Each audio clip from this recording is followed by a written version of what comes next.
Panini gives a rule, and once that rule is given, it is in effect until it is specifically revoked. And what he can do in these rules, and what he does do, is he pulls one rule inside of another rule. This is what became very, very exciting to mathematicians. How did the Europeans sort of grasp this thing that Panini created, this Ashtadhyayi? The first European to look at it, I believe, was a French Jesuit by the name of Pons.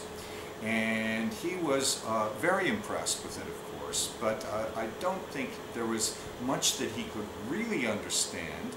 And he saw this as a key to this ancient language.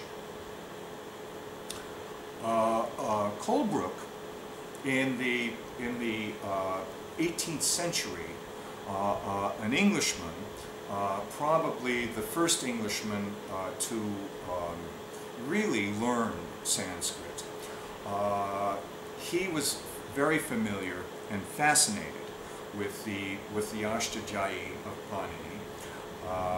Had local pundits that were instructing him in Sanskrit from the Ashtadhyayi. He saw the Ashtadhyayi as probably the greatest grammar that had ever been written. Sir William Jones, who is thought of as pretty much as the father of modern Indology or study of Sanskrit, studied Sanskrit through the Lagu Siddhant Komadi text of Bhatoji Dikshita, which is a rearrangement of the rules of Panini. And even though he never referred to Panini, he was very familiar with Panini. The first Europeans that started seeing more than a grammar, but a system of logic, this was most likely Franz Bopp, a German who came into contact with Sanskrit in Paris. Paris was the big center for Sanskrit in the beginning of the 19th century. This is where the Brothers Grimm studied their Sanskrit. This is where Wilhelm Schlegel, the great German scholar, studied his Sanskrit, as well as Franz Bopp and others. Many of them, interestingly enough, were taught by an Englishman by the name of Alexander Hamilton, who was a prisoner of war of the French, being part of the attacks on Napoleon. And as a prisoner of war, he continued, I guess while in jail, continued his Sanskrit studies. He was able to access some texts in Paris, and before long, he was teaching Sanskrit to those who came to Paris to learn it. But the significant move in understanding Panini probably came in 1897.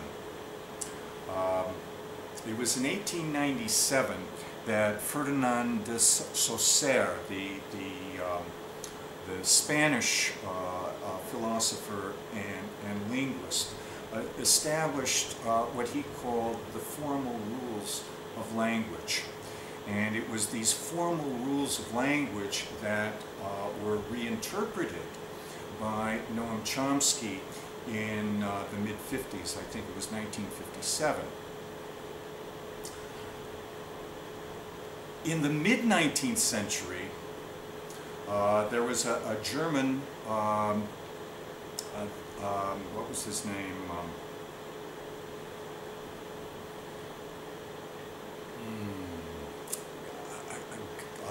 Gottlob Frege, who established a formal system theory.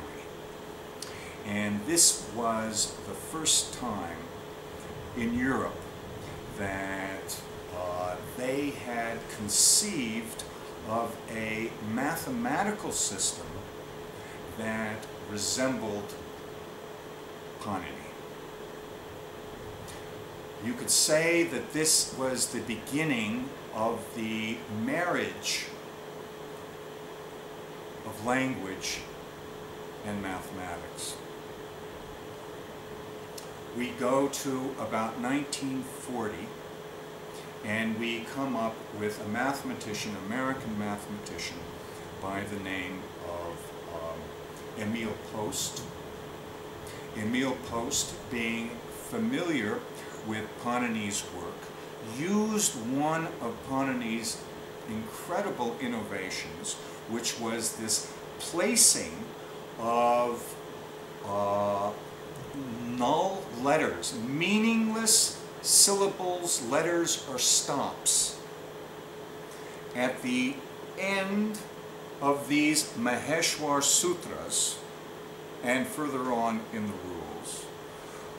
Sounds that had no meaning and no position in an articulation, but described an application.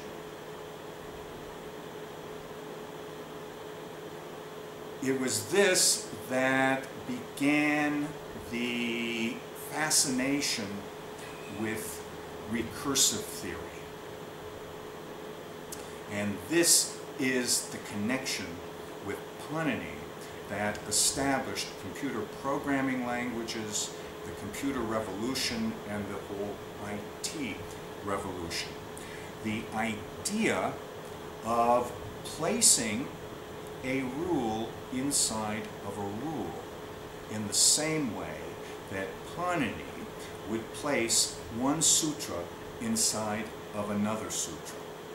The effect is like placing two mirrors opposite each other, and looking into one of them, you can see an infinity of your own image traveling in successive mirrors until it disappears. Babaji? Yes. Actually, I had occasion to write about that once, and recalled that when I had been in those situations, like in an elevator or a hallway in a hotel where there are parallel placed mirrors, that actually there's a kind of curvature around one's own head so that you can't see to infinity. And of course, this is a nice metaphor for the fact that we're on our own way. If our heads were transparent, we could see forever. That's right. That's right. Very, very interesting. What this means, and this is something that we're going to talk about again and again and again, because this is the power of Panini, his Ashtadhyayi, and all the commentators that follow him, is what this recursiveness means, is that whereas we had a formal system resembling, let's say, a chess game, where our chess pieces are syllables or the phonemes, and the rules are obviously the ways that we can move the pieces on the board or remove them or change them on the board. This is a finite situation. You can figure out just how many moves are possible. But when you place a rule inside of a rule, then it creates this recursivity. And that means that the results are just endlessly generated. So this can be the only way you can really be talking about language, because language is not limited.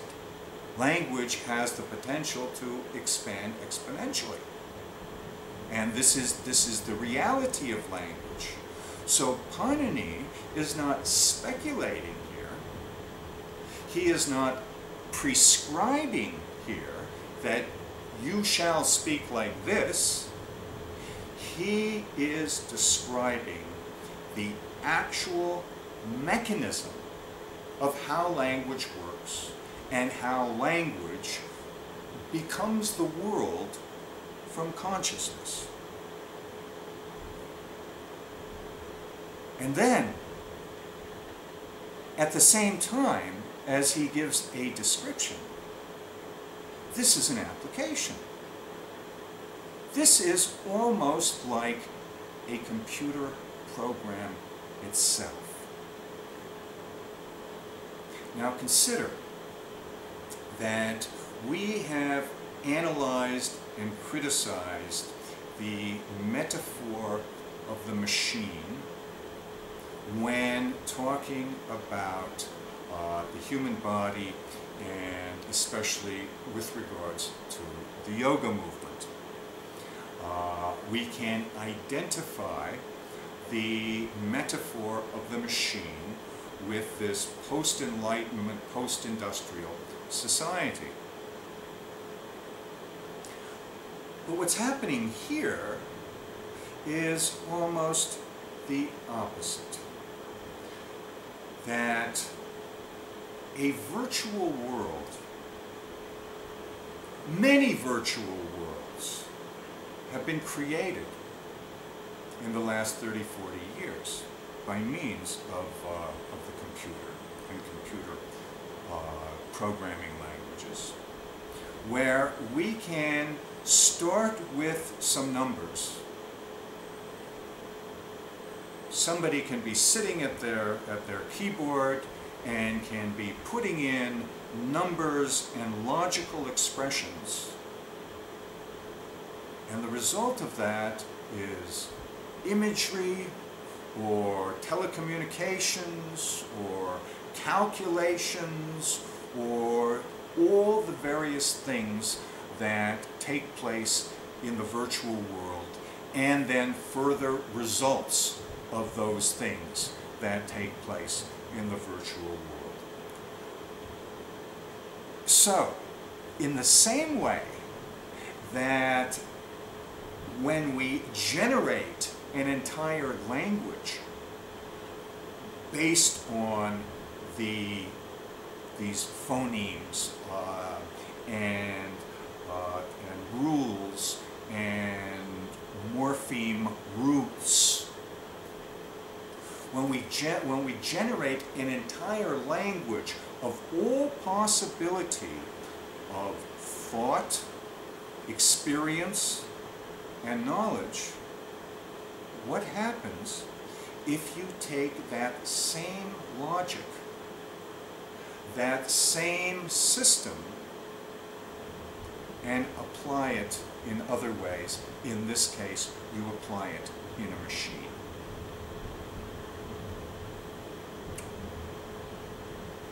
What happened is these two mathematicians by the name of Bacchus and Nauer, I think they worked for IBM, at least Bacchus worked for IBM. They took the speculation of Emil Post in the 40s, which is based on Panini. Panini's was not speculation.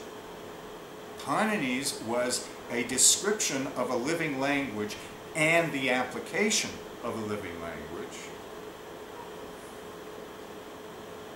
But Post was able to derive his theory from that. In 1959, Bacchus and Nauer created a programming language, which is basically the language that we use today, that has diversified into a number of different programming languages, but they are basically all derived from this Bacchus-Nauer machine, as it were. And recently, especially coming from some Indian high-level computer programmers, there has been a movement afoot to rename the Bacchus-Nauer machine the Panini-Bacchus syndrome. There is a new micro area of logic and linguistics within the academy that is Paninian logic, and I would say that in the past, since 1959, there has been a virtual explosion in the Western world among mathematicians, logicians, and computer programmers, as well as linguists, into understanding Panini. In fact, it's only, I think, really in the last 50 years or so that that mathematicians and linguists have really been able to start understanding Panini because of these aspects of his system of rules and its relationship with the phonemes and the morphemes that is able to generate not a virtual reality, but a reality. The reality of people's thoughts, perceptions, experiences, and knowledge.